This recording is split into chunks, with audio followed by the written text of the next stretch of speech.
Chapter 9. Our natural resources, water and soils.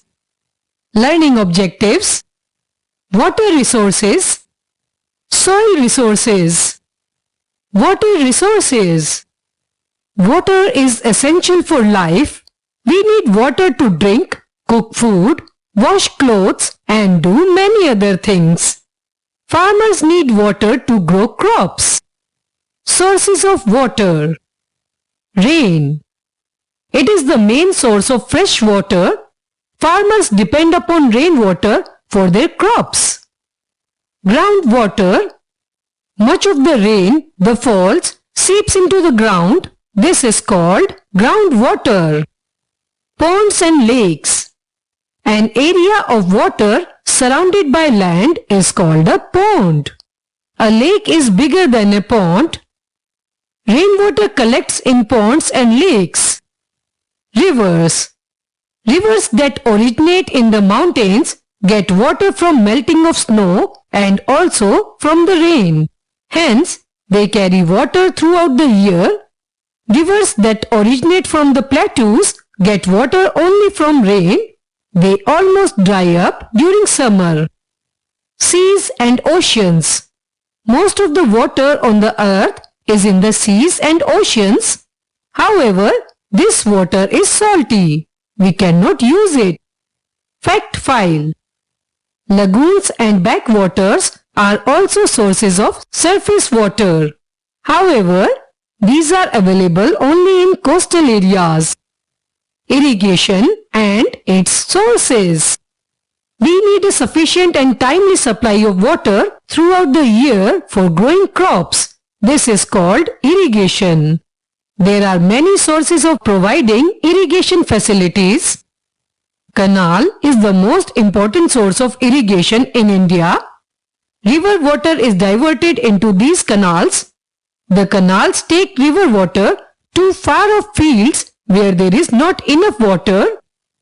In some places, wells are dug to bring the underground water to the surface. When the underground water is very deep, holes are dug with the help of machines. Then tubes are sunk into them.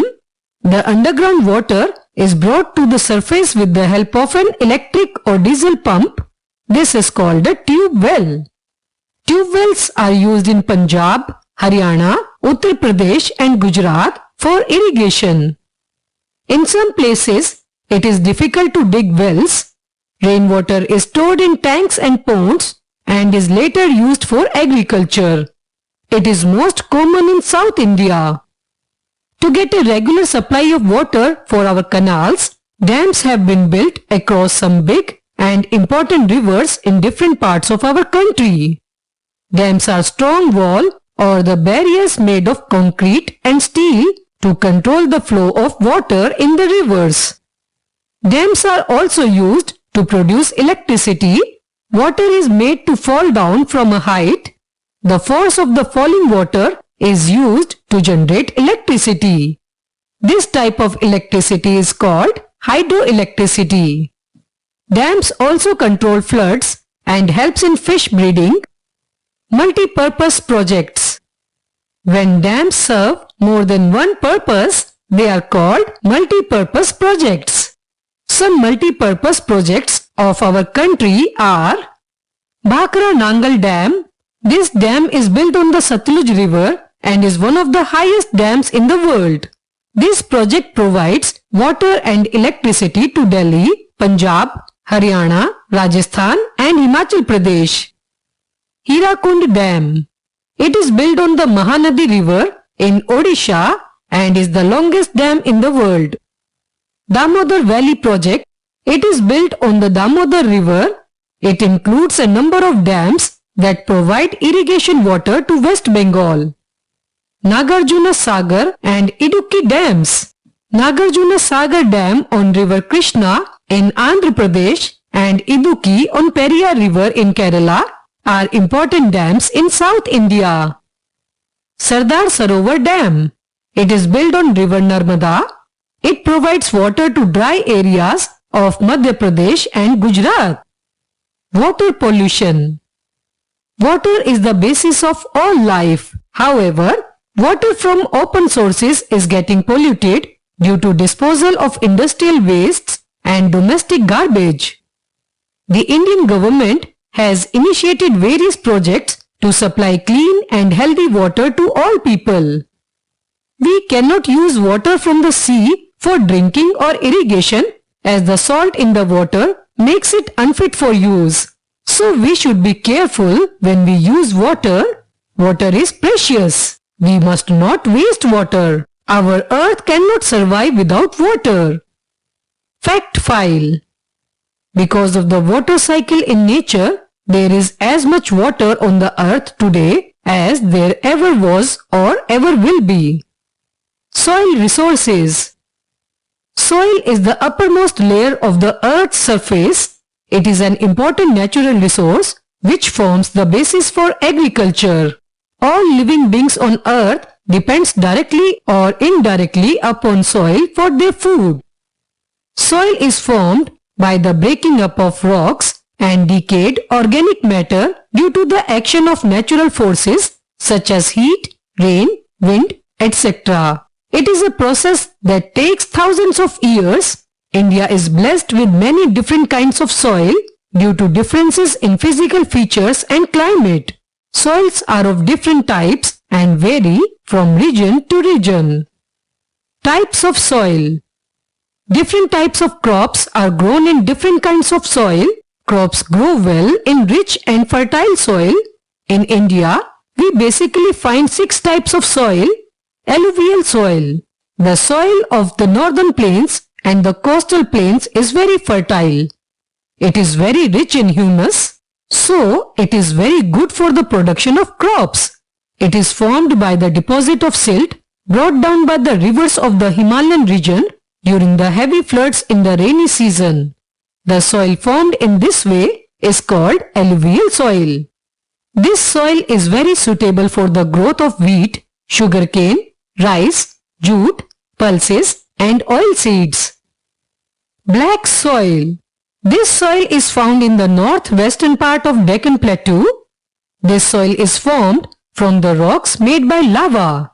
It is good for growing sugarcane and cotton. It is clayey and can retain water for a long time. Red soil. This soil is mostly found in South India in the states of Tamil Nadu and Karnataka.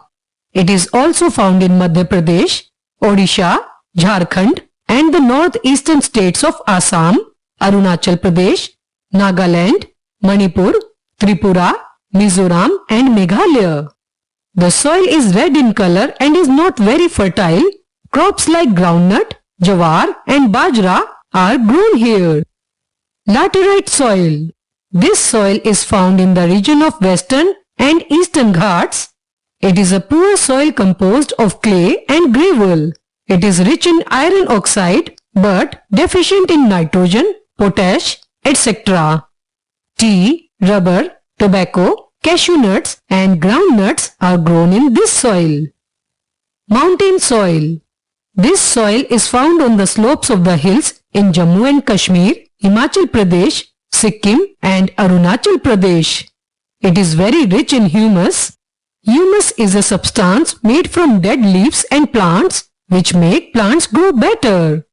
Crops such as wheat, maize, barley, spices, tea, coffee and fruits like apples are grown here.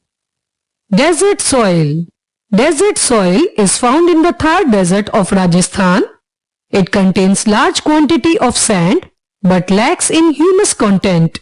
Most of the desert soil is infertile but it is good for growing crops like wheat, gram, dates, etc. Fact file. Plants like lichens produce acids that help decompose the rocks. When the organisms die, organic matter collects among the mineral particles. Soil erosion.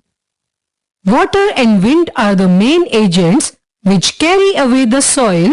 This wearing and tearing of the topsoil by water and wind is called soil erosion.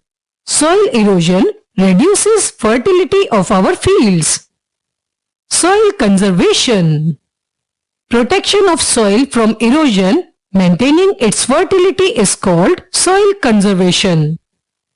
Soil conservation can be done in the following ways: by controlling deforestation, by planting more trees and grasses called afforestation in areas where soil is eroding, by planting windbreakers, by constructing dams and embankments. Fact file: windbreakers are rows of trees that are planted in farm to keep the wind from blowing the soil away. Points to remember: rain is the main source of water on earth. Water is used for irrigation and other purposes. Canals, wells and tube wells are the major means of irrigation in India. The dams, which serve many purposes, are called multi-purpose projects. Soil contains dead plants and animals, minerals, water and air, which make it rich and fertile. Alluvial soil, black soil, red soil, laterite soil, mountain soil and desert soil are the major soils. The process of wearing and carrying away of top fertile soil by wind or water is known as soil erosion. Soil conservation is the protection of soil from erosion and maintaining its fertility.